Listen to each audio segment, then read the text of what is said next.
ఒక కింకరులండి శనిగాడు శనిగాడు అని ఒక మాట అంటుంటారు, చాలా పొరపాటుది. ఆయన గ్రహాలలో ఒకడు, మహానుభావుడు. ఆయనని అలా నిందించడం, అలా మాట్లాడడం ఎప్పుడూ చేయకూడదు. ఆయనకి ఒక గొప్ప శక్తి ఉంది. ఏమిటో తెలుసా అండి? ఆయన కష్టపెడతాడు. ఎలా కష్టపెడతారో తెలుసా? ఆయన అనుగ్రహం కాని కలిగింది అనుకోండి, మీరు భగవత్ సేవలో ఉన్నారనుకోండి, ఆయన ఎలా కష్టపెడతాడంటే, మీరు చక్కగా ఏదో ఒక గొప్ప మోక్షపురికి యాత్రకు వెళ్ళేటట్టు, ఆ యాత్రలో మామూలుగా భార్యను తీసుకుని పైలా పచ్చీసులో ఏదో ఆ గుళ్ళోకి ఈ గుళ్ళోకి వెళ్ళొచ్చేయడం కాదు.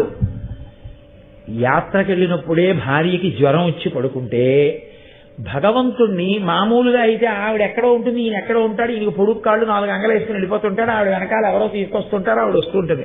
పాపం ఎప్పుడు ఏ పూజో గోత్ర సంకల్పాల దగ్గర ఆవిడ ఇంతమందిని దాటుకుని ఆయన పక్కకు వస్తుండాలి. ఇప్పుడేమవుతుందంటే